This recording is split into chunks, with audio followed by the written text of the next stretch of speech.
नमस्कार दोस्तों। क्या आपकी शादी बार बार टलती है? रिश्ते आते हैं, बात बनती है, लेकिन लास्ट मोमेंट पर कुछ ऐसा हो जाता है कि सब कुछ खत्म।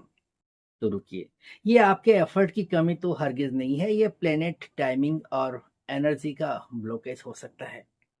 और आज मैं आपको बताने वाला हूँ शादी में देरी के 5 ज्योतिषीय कारण और उनके आसान से उपाय। और हाँ, आखिरी कारण बहुत ही कॉमन है।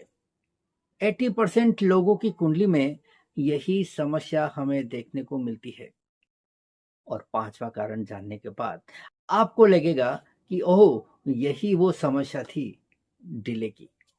देखिए दोस्तों, शादी सिर्फ दो लोगों का मिलन ही नहीं होता। ये दो ग्रहों, दो एनर्जी और टाइमिंग का एक जबरदस्त कॉम्बो है।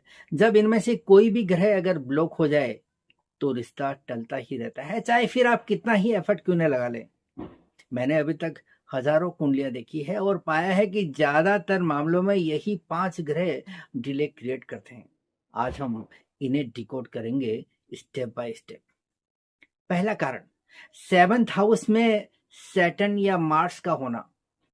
सेवंथ हाउस जिसे हाउस ऑफ मैरिज कहा जाता है, अगर यहाँ पर शनि मंगल बैठे हैं तो शादी के अंदर डिले होना या फिर रुकावट होना ऑलमोस्ट सर्टेन है। ये कहते हैं कि पहले मैच्योरिटी डेवलप करो, फिर रिलेशनशिप होगी।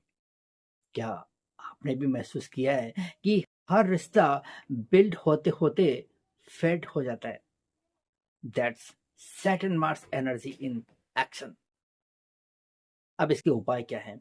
मंगलवार और शनिवार को हनुमान चालीसा पढ़ें, काले तिल और तेल का दान करें, हनुमान मंदिर में सिंदूर अर्पित करें। कारण नंबर 2 की बात करते हैं। शुक्र की कमजोरी।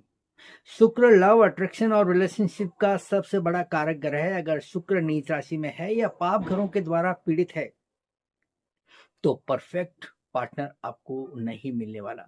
यह रिश्ता स्लो हो जाता है, ये रिश्तों के अंदर गड़बड़ियां पैदा होनी शुरू हो जाती है। कभी ऐसा हुआ है कि रिलेशनशिप में स्पार्क मिसिंग लगा हो? यस, ये वीक वीनस का ही इफेक्ट है। अब इसके उपाय। शुक्रवार को सफेद कपड़े पहने, कन्याओं को मिठाई या सफेद वस्त्र दान करें। ओम श्रीम शुक्राय नमः मंत्र का जाप करें। कारण नंबर 3, सूर्य और चंद्रमा का असंतुलन। सूर्य अथॉरिटी ईगो देता है, चंद्रमा इमोशनल बैलेंस और अट्रैक्शन देने का काम करता है। अगर इन दोनों में अगर इम्बैलेंस हो जाए तो फिर ईगो क्लेशेस होते हैं, इमोशनल कंफ्यूजन बढ़ता है और ये बड़ी समस्या का कारण बनता है। कभी आपने देखा होगा कि पार्टनर से आप बात करते हैं परंतु मिसअंडरस्टैंडिंग बहुत बढ़ जाती है। That's Saturn moon imbalance. अब बात करते हैं इसके उपाय की। रविवार को सूर्योदय के समय सूर्य को जल अर्पित करें और सोमवार को चंद्र की आराधना करें। मेडिटेशन और पॉजिटिव माइंडसेट बना के रखिए। अब बात करते हैं कारण नंबर 4 की, राहु केतु का प्रभाव। राहु केतु एक सेवेंथ हाउस को अफेक्ट करे तो व्यक्ति गलत relationship में जाता है, गलत पर्पस में पढ़कर अपने वैवाहिक जीवन को नष्ट कर डालता है। कभी सब कुछ ठीक लग रहा था और अचानक सब कुछ फेल हो गया। That's Rahu Ketu effect. अब इसके उपाय। अमावस्या को नाग देवता की पूजा करें। राहु केतु का जितने भी उपाय हैं वो आप कर सकते हैं। दक्षिण दिशा में सरसों के तेल का दीपक जलाएं और गरीबों को भोजन दें। अब पांचवा और सबसे महत्वपूर्ण कारण, विवाह योग की दशा का टाइमिंग।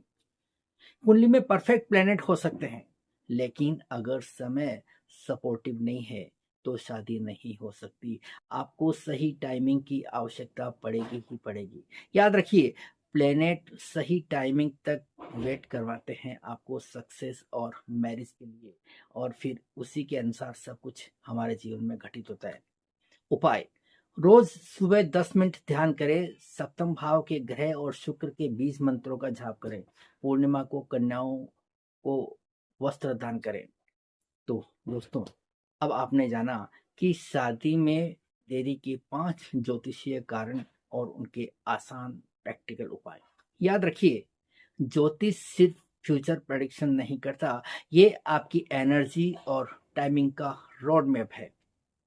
जब प्लेनेट को आप अलाइंड करते हैं, तो सही पार्टनर खुद ब खुद आपके जीवन में चल कर आएगा, ये निश्चित है। अगर आप चाहें तो नीचे कमेंट में अपनी जन्म तिथि और समस्या लिखिए। मैं कोशिश करूंगा कि आपके लिए पर्सनलाइज्ड मैरिज गाइडेंस वीडियो बनाकर लेकर आऊं। मिलते हैं अगले वीडियो में, जहां हम डिस्कस करेंगे पैसे की कमी के पीछे कौन से ग्रह होते हैं। तब तक याद रखिए, प्लेनेट्स प्लस कर्मा बराबर perfect match. Thanks for watching. Keep growing, keep learning.